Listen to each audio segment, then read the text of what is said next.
So next week we're going to talk about regulation of transcription, essentially. This week was prokaryotes. Next week it's eukaryotic transcription. Talk about RNA polymerase this week. Next week we're talking about something a little bit different. Divergence in cis-regulatory sequences surrounding the Opsin gene arrays of African cichlid fishes, which means there's a lot of stuff to talk about. Yeah, we're fine. We're going to talk about cis-regulatory sequences. We're going to talk about cichlid fishes. Basic background. And then I made a little game handout thing again to try to understand a few of these approaches that they're using: phylogenetic footprinting, phylogenetic shadowing, and what a percent identity plot is. Okay. So we're talking about eukaryotic transcription. What controls what genes get transcribed? Proteins. So you have to have RNA polymerase. We just finished talking about RNA polymerase. That's what makes the RNA. In prokaryotes, sigma 70 and other sigma factors are what direct polymerase to the genes it's going to transcribe. This is how it works in eukaryotes. Probably familiar. What sort of things do we have here, and how do these all work together to cause transcription?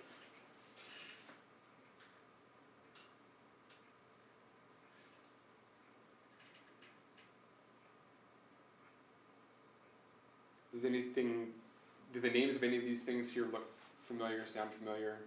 Enhancer. Okay, so what's an enhancer? How does an enhancer work? Now you're in trouble. I just asked if it was familiar, now you're the expert. It helps give a binding site, doesn't it? Yeah, so this binding site, so these are DNA elements. An enhancer is a sequence of DNA. What's binding to it? Protein. These blobs. Yeah, the proteins. DNA binding proteins bind the enhancer. What do we call these sorts of proteins? Well, the promoter is a DNA sequence usually. So that's why this is broken down into, here's the proximal promoter, which means the part of the DNA sequence, part of the promoter near the transcription start site, which is this arrow. So then you've got, this is proximal, nearby. The farther away you go, the more distal you get. So proximal promoter, distal promoter, enhancer. So the enhancer, DNA binding proteins bind the enhancer and somehow interact with, usually RNA polymerase, to recruit it to the promoter, the core promoter, bring it in and keep it there. So there are often proteins that have one DNA binding surface, and then they can also interact somehow with other proteins or with RNA polymerase directly to bring it and keep it there. So that's enhancers, whether they be proximal, distal, or downstream, on the other end of the gene. What does an insulator do?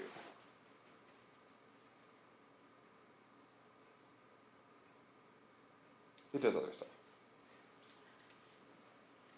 It prevents proteins from interacting with RNA polymerase. Negative regulation. So proteins bind there and prevent other proteins that are nearby from bringing RNA polymerase in.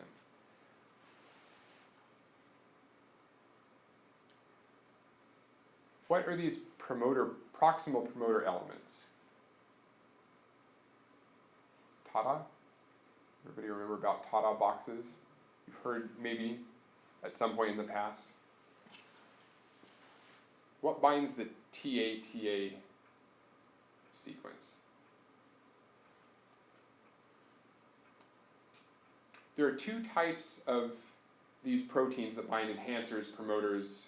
Generally we call them TF for short. Everybody, what's a TF? Transcription factors. Proteins that bind in the promoter somewhere and help help facilitate, thank you, transcription. Bonus points. Clarifying ambiguities. So transcription factors. There are general transcription factors, GTFs, that bind. Site-specific. They're site-specific, and the general transcription factors tend to bind the proximal promoter. So they often bind common things like the TATA box, DNA sequence TA. There's one protein that's a general transcription factor that binds there. That's TATA binding protein. Ha, cleverly named. TA binding protein. It's a general transcription factor. It interacts directly with RNA polymerase. So that TA sequence is just far enough away in terms of base pairs from the transcription start site that when TBP is bound there, RNA polymerase binds right next door. That interaction stabilizes RNA polymerase there, and RNA polymerase happens to be sitting right at the +1, the transcription start site, the +1 nucleotide. So those are general transcription factors, usually in the proximal promoter. What sort of transcription factors bind elsewhere? Enhancers and so forth. Not a special name for them, it's just other transcription factors. This is where the general transcription factors and their binding sites are often found in that proximal promoter. Those are essential. Every promoter, pretty much, of every gene will have those elements. You have to have them to do transcription. But if it was just that, what would happen in the cell? If it was just general transcription factors, proximal promoter, and that was it, what would happen? For which one, sorry? If all that existed to control, to regulate transcription was this stuff, proximal promoter elements that are common to every gene, they're just upstream of every coding region, then what would transcription look like in a cell? You've got RNA polymerase, TATA binding protein, and the other general transcription factors floating around. They're binding everywhere. What's happening? Yeah, regulated transcription. Transcription's happening of every gene all the time. So what do these enhancers do? They become more specific so it can be regulated. Yeah, so that's where the regulation of gene expression comes in. The proximal promoter is basically just what needs to happen to allow transcription to happen. The regulation comes with these enhancers. That's where you have specific proteins that bind specific enhancers that are upstream of specific genes to turn them on when the cell wants, needs, whatever, those transcripts. So these are transcription factors that are specific for certain genes. That's what we're talking about next week, is not the general transcription factors, but how do you regulate gene expression? So in this case, I've mentioned a few different transcription factors, NF-kappa B, NFKB, which is a specific one of these transcription factors that has a specific binding site, but it's not in the proximal promoter, it's elsewhere. It's farther away, it's in one of these enhancers. And then also RAR, the retinoic acid receptor protein, which is another transcription factor that when it's present, it only turns on transcription of a certain set of genes in the nucleus, not all the genes. These elements, all these DNA elements are called cis-regulatory elements. We've talked about cis and trans once before already. Cis just means what? Every time we talk about cis, it means it's together. They're on the same molecule. They're non-diffusible. Trans is a cross. General rule of thumb, cis almost always refers to two sequences of DNA that are on the same molecule.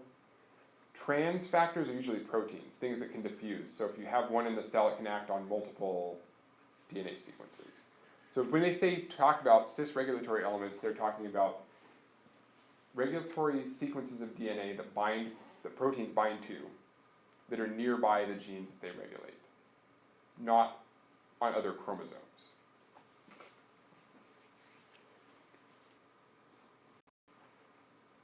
Okay. So that's transcription factors, proteins that regulate gene expression.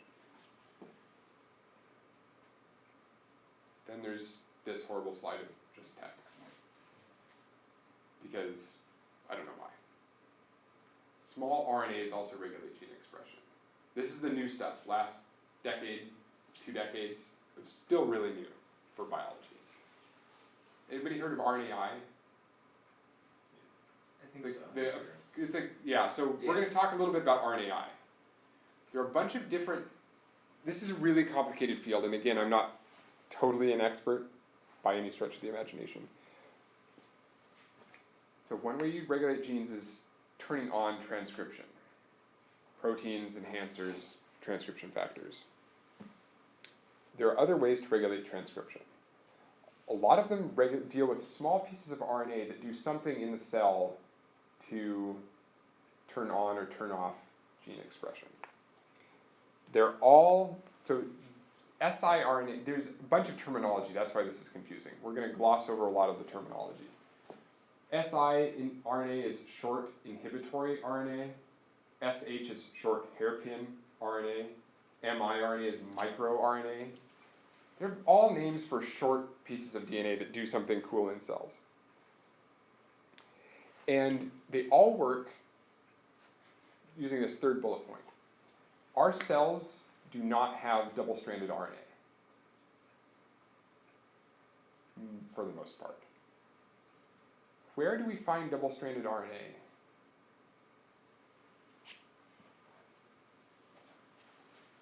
We've got a lot of double-stranded RNA.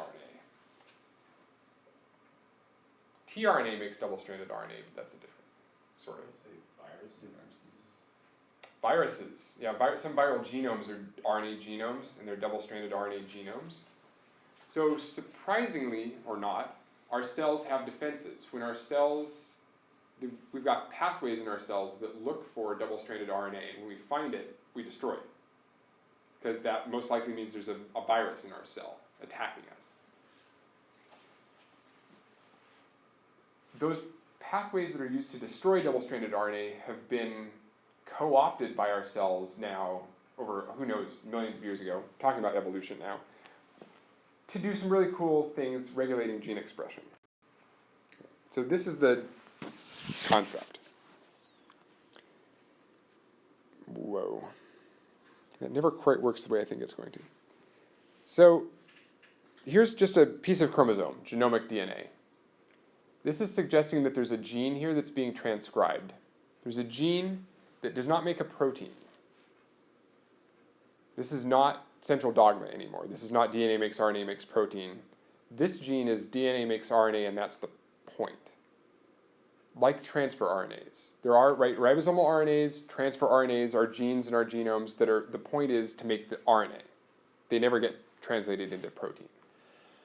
There are lots and lots and lots of these tiny little genes that make really short pieces of RNA throughout our genomes, and of the genomes of a lot of species, not just humans.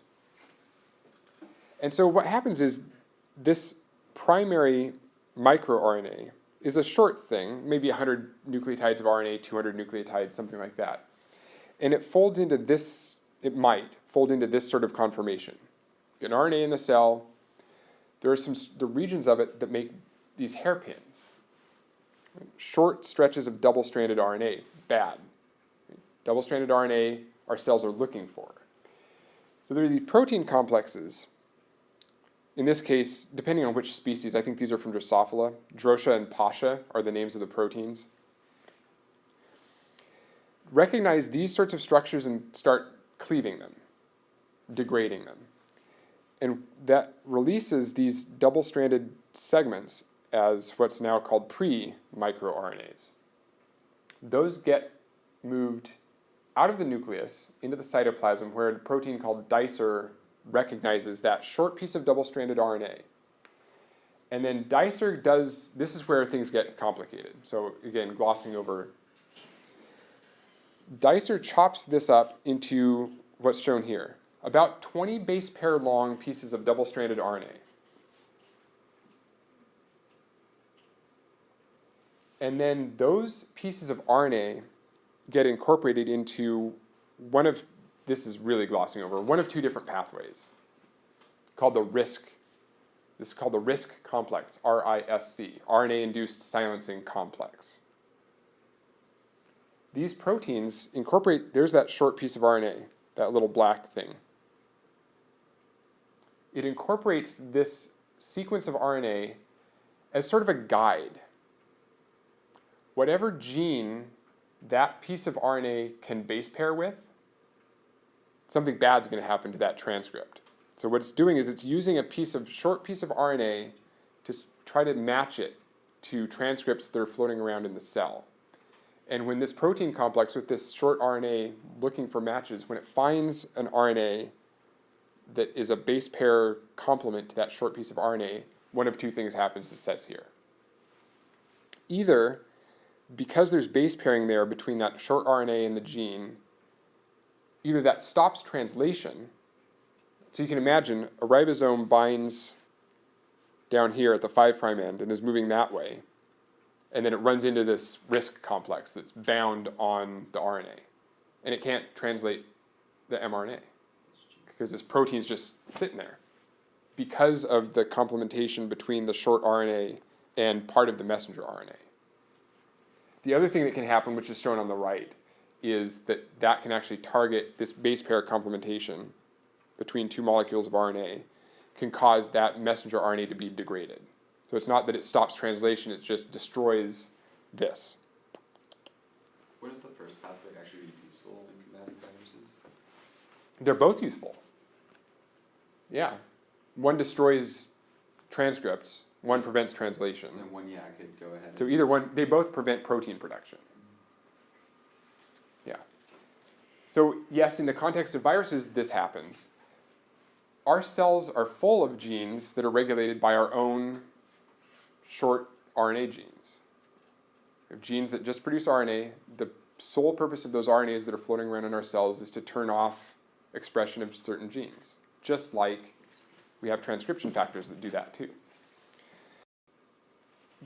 The basic point is, to this list of types of cis-regulatory sequence, now we have to also add, we have to look for sites that are complementary to known microRNAs, short RNAs.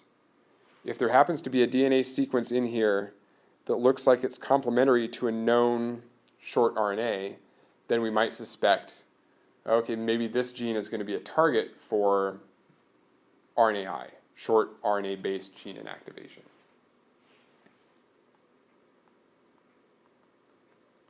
Although that would have to be in, I drew it wrong. It would have to be in the transcript, in the part that's actually transcribed.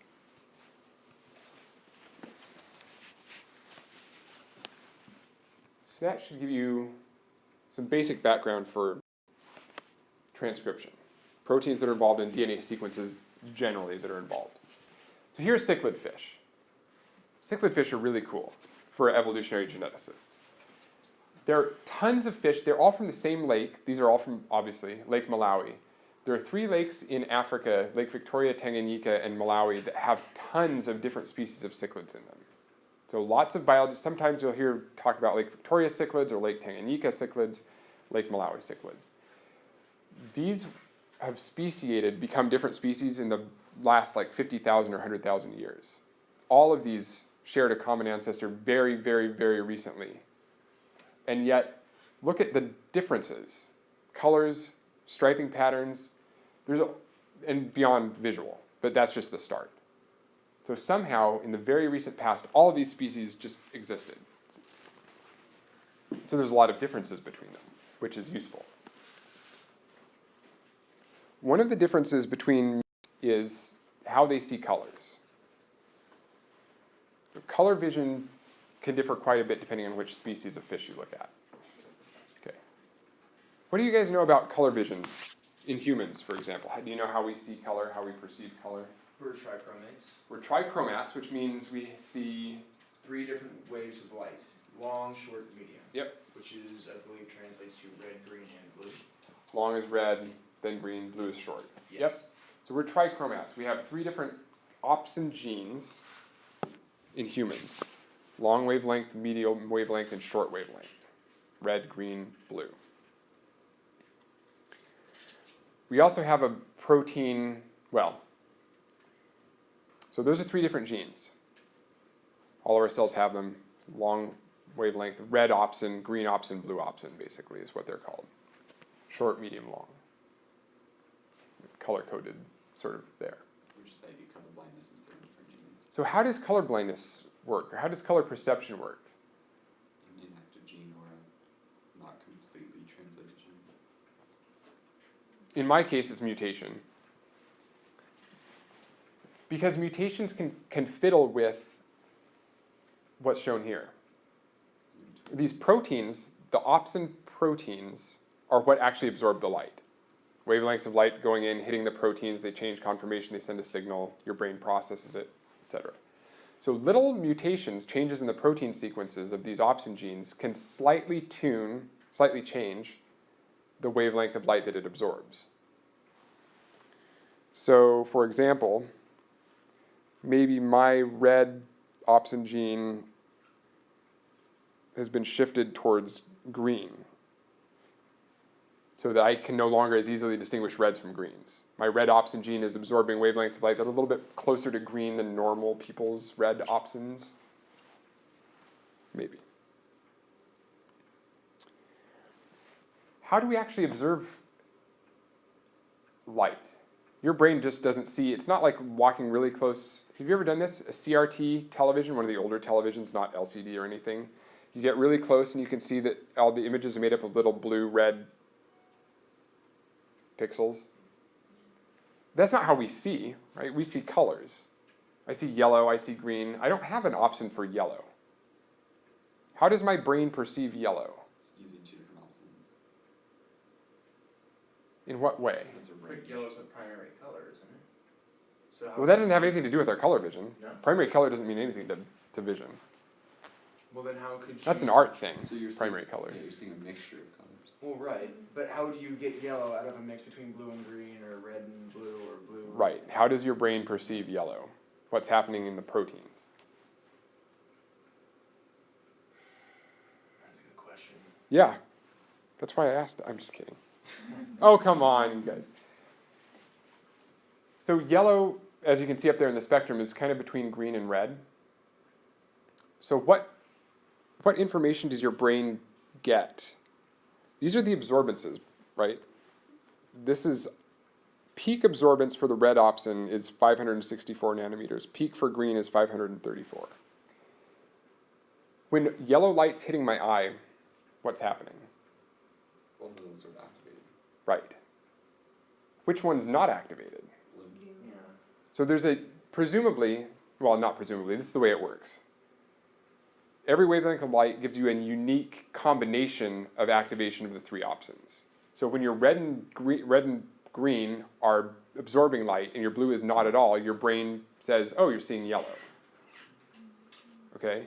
So it's a combinatorial thing. If we only had two opsins, not only, wouldn't be able to see as many colors. Yes. If we had one opsin, we would only be able to see shades of one color, It's like using different filters. basically. Yeah. So, are you insinuating that yellow would be an intermediate between 534 and 564? If we had an opsin that was optimally tuned for somewhere in that region, maybe it would be a yellow opsin. Right, but I'm saying you're seeing those two colors, and Yeah. So that's how species see like infrared and things like that. Ah, so that's important in part for fish color vision. really, So you said we're trichromats. We've got three different opsins, red, green, blue.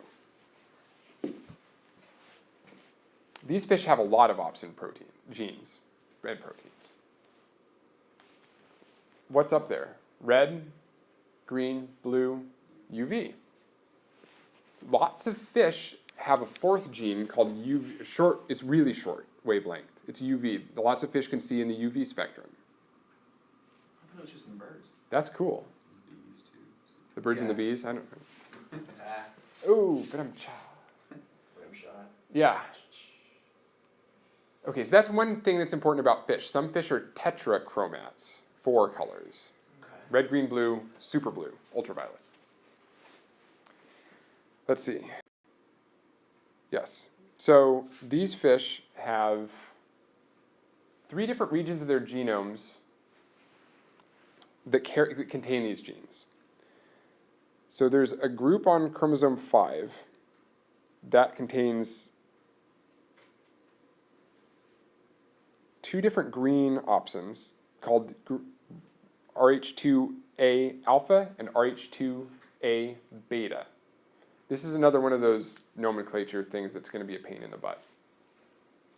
And there's also an RH2B. So there are 3 genes there. They're all on chromosome 5 at one locus. There's one region of that chromosome that contains that cluster of those genes. They're all next to each other on the chromosome.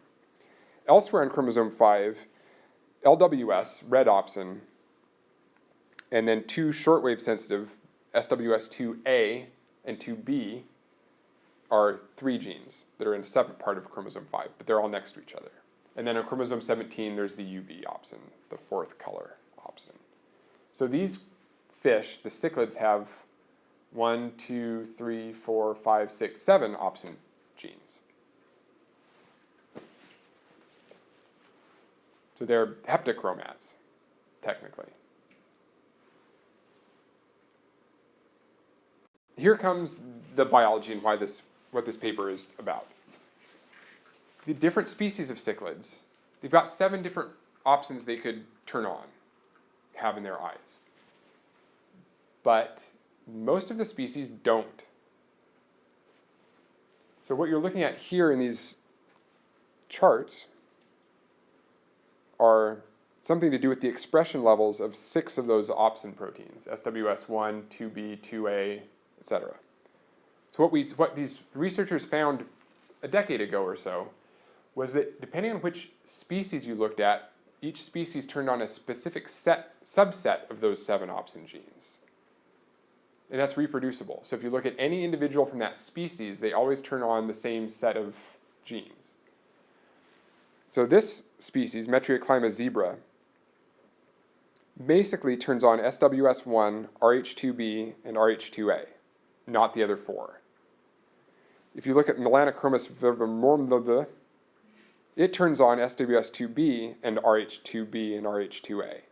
There's difference, and it's a reproducible difference. So there's something about these species and how they're turning on or off transcription of these genes that's specific to the species.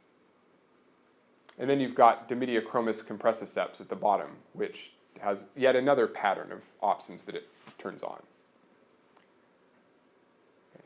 So this is one of the important things, really important things for next week. This concept that there are different sets of opsins that get turned on or turned off. So they can these are reproducible enough that the authors have actually called them these names. 3 common visual pigment sets. The UV set, where fish are seeing in the ultraviolet, right, this one, where most of the opsins that are turned on help them see short wavelengths of light. There's medium, and then there's long wavelength palette, set of opsins that helps those fish see reds and greens. Right? This is the only species that turns on the red opsin, or of these 3 species. Right? This is the only one of those 3 species that turns on those short wavelength ultraviolet opsin. So they've categorized different species of cichlids into these different categories, 3 categories. These are the 2 species that we'll be looking at next week. Oreochromis niloticus, the one you eat, Nile tilapia, well, it's one of the ones you eat, and Metrioclima zebra. And so I've color-coded here which of the different genes those 2 fish express. They're different. Metrioclima zebra turns on the UV opsin, Oreochromis niloticus doesn't. Right? So if you categorize these broadly, who's seeing in the reds and greens?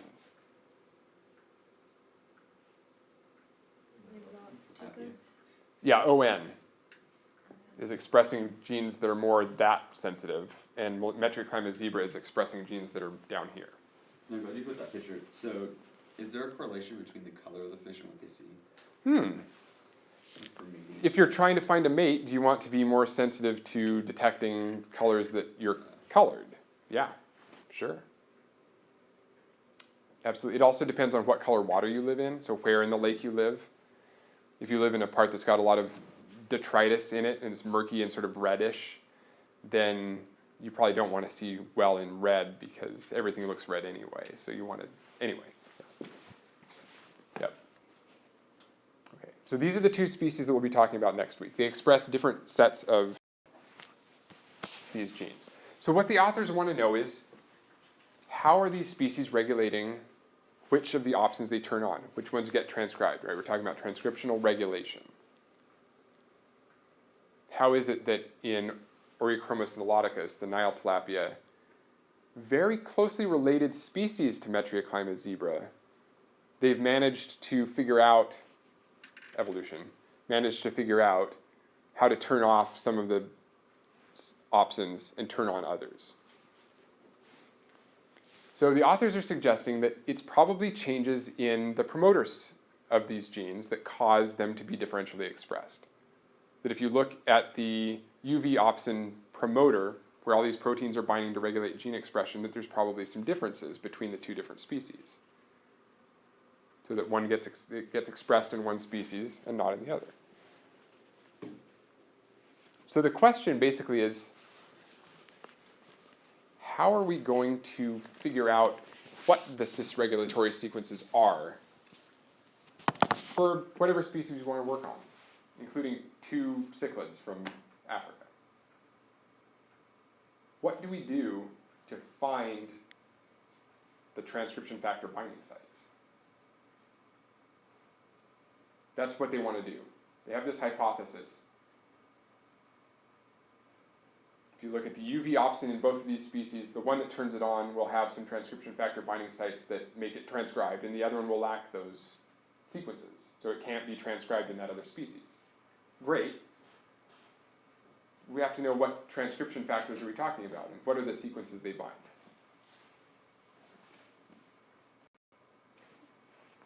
So almost done. Almost time for a short little thing. Phylogenetic footprinting is the technique that is often used to find transcription factor binding sites.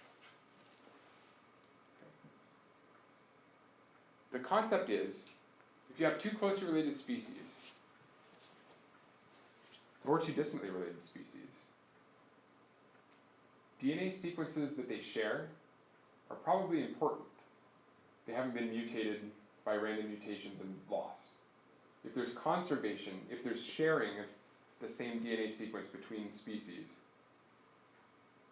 that might indicate it's functional, that it's important to have that sequence. This is definitely true for coding regions, right? The parts you transcribe that turn into protein. You compare those genes between different species, yeah, there's lots of similarity. When you look in intergenic regions, so-called junk DNA, you usually see very little conservation. So this is phylogenetic footprinting. You compare the same regions of the 2 chromosomes from 2 different species and you ask, where are there similarities? Maybe those are the promoter sequences. This is how you look for those, and this is an example of a plot that you'll see. This is one I made a while back, but it's a percent identity plot. This is how you look for these sequences. This is a graph of how similar 2 different lined up chromosomes are. And we're going to do one in just a second. So what this is on the x-axis here, that's one chromosome sequence in thousands of base pairs, K, 112,000 base pairs to 150,000 base pairs. Part of the Y chromosome, or part of the X chromosome, sorry. This graph up here then is how similar is that part of the Y chromosome to the same region on the X chromosome. So I'm comparing 2 different chromosomes. And this basically shows that here are 2 genes, ZNF and IDH. The blue bars are exons, right, where there's coding for protein. How similar are the X and the Y chromosomes in those regions? If you look at the Y-axis. Anywhere there's an exon that's going to produce a protein, percent identity is 100, or very close to. What happens here? There's a part of the chromosome that doesn't encode for any protein. What's its identity? Percent similarity between the X and the Y chromosomes. It's off down there somewhere, less than 50%. What's here? High similarity between the X and the Y chromosomes. Doesn't code for protein. There's no gene annotated there. So that's essentially what we look for. There's a region of chromosome that's highly conserved It's very similar, but it doesn't look like it's a protein coding gene. So maybe that's some other important sequence. Maybe that's a promoter. Maybe that's a transcription factor binding site.